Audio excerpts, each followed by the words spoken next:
Bertemu kembali, tim SAR gabungan menemukan bangkai KM Putri Sakinah, kapal wisata yang tenggelam di perairan Pulau Padar, Labuan Bajo, Nusa Tenggara Timur pada akhir Desember 2025 lalu.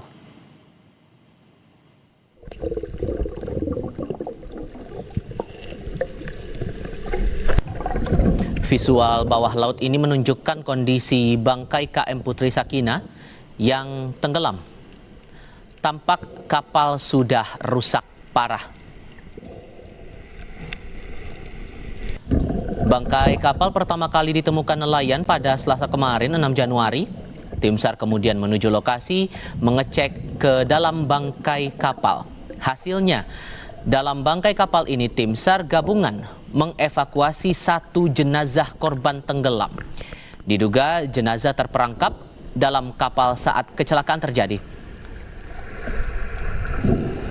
Jenazah yang ditemukan adalah anak dari Martin Carreras Fernando, pelatih tim B Putri Valencia.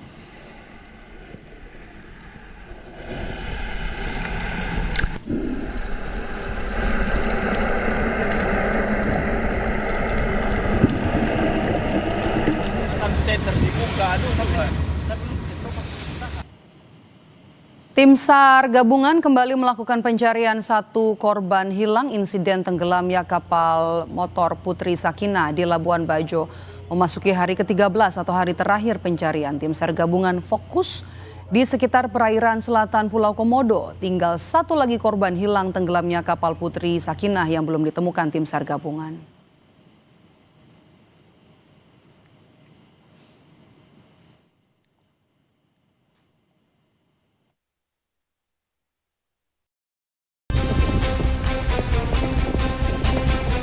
Inilah detik-detik saat tim SAR gabungan menemukan satu lagi jenazah korban kapal tenggelam di perairan Labuan Bajo, Nusa Tenggara Timur.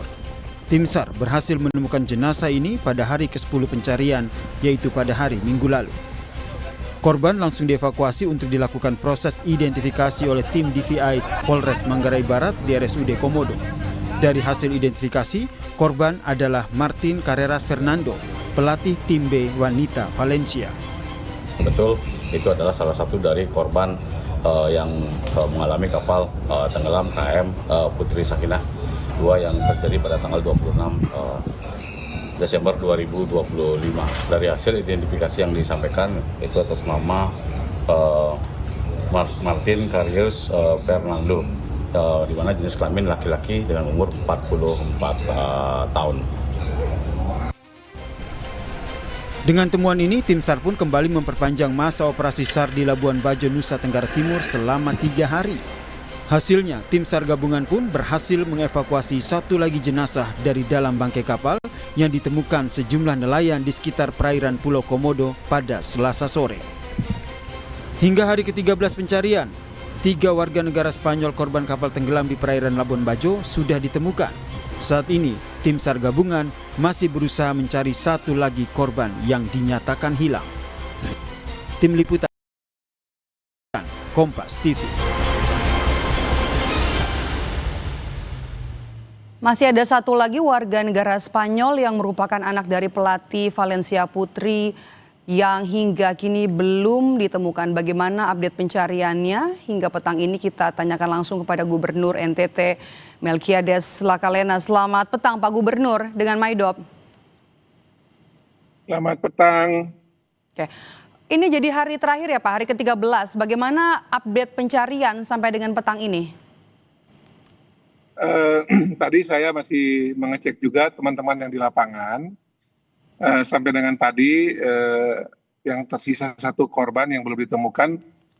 Tadi pencarian dilakukan sampai dengan tadi sore belum menemukan korban, dan sekarang ini lagi dilakukan rapat oleh teman-teman di lapangan. Pak Fatur sebagai komandan lapangan, kepala Basarnas, bersama dengan semua tim lagi merapatkan untuk melanjutkan rencana operasi ke depan. Bisa jadi mungkin tambah lagi mungkin 1-2 hari ke depan masih akan ada rencananya, masih ada kelanjutan operasi nanti setelah keputusan nanti dari rapat sore hari ini. Jadi diperpanjang 1 hari ya Pak? Masih kita tunggu keputusan, ini memang masih dirapatkan antara perpanjangan sekitar 1 atau 2 hari ke depan lagi. Oke, bicara soal kendalanya yang dihadapi oleh tim di lapangan apa saja Pak di hari terakhir ini? Yang pasti kan karena penemuan jenazah yang kemarin atau korban yang kemarin kan itu terjadi sudah juga bergeser dari radius titik awal ketika terjadi kapal tenggelam. Dan sekali lagi karena arus memang yang dilaporkan oleh teman-teman, arus di bawahnya itu memang cukup kuat sehingga diperkirakan posisi kapal ataupun nanti yang korban ini pasti akan ada pergeseran. Nah kemarin dan hari ini itu dipusatkan di sekitar Pulau Komodo dan belum ditemukan. Nah tapi nanti sekali lagi kami tunggu nanti hasil rapat sore hari ini tentang kepanjangan waktu operasinya apakah 1-2 hari ke depan, dan nanti lokasi pencarian pasti akan lebih difokuskan dengan data posisi kapal terakhir yang bisa diperkirakan ada di mana gitu. Yang kemarin 1 jenazah ditemukan di bangkai kapal, apakah artinya ini korban tidak bisa keluar atau menyelamatkan diri pada saat kejadian? Dan nanti keterangan resmi biar nanti oleh pihak otoritas terkait ya.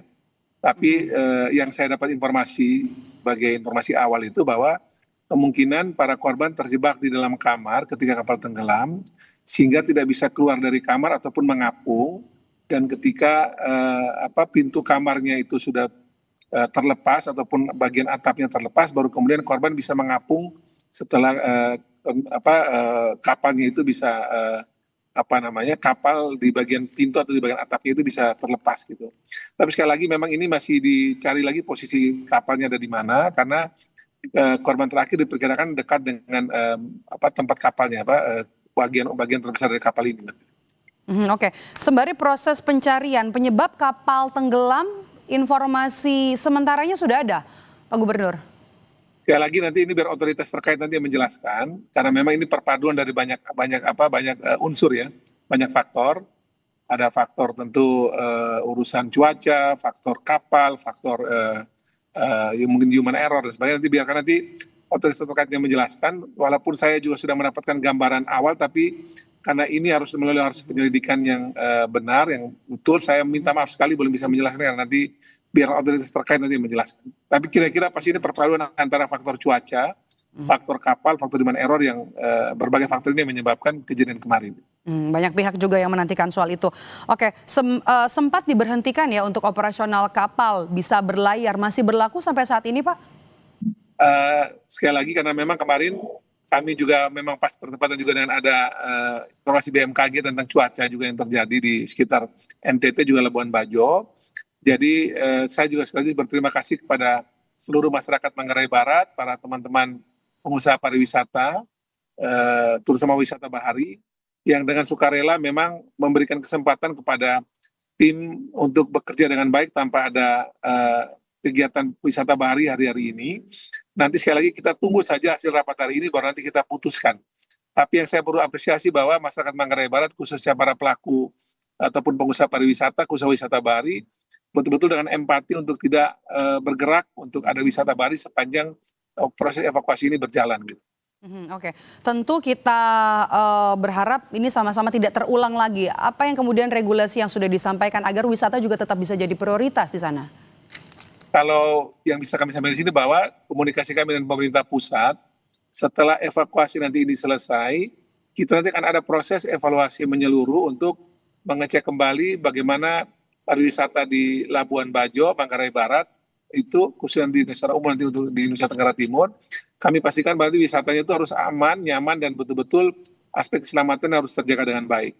Dari peristiwa ini kami sudah mendengar banyak sekali catatan terkait banyak hal harus dibenahi ke depan. Tapi sekali lagi kami fokus dulu evakuasi korban terakhir ini.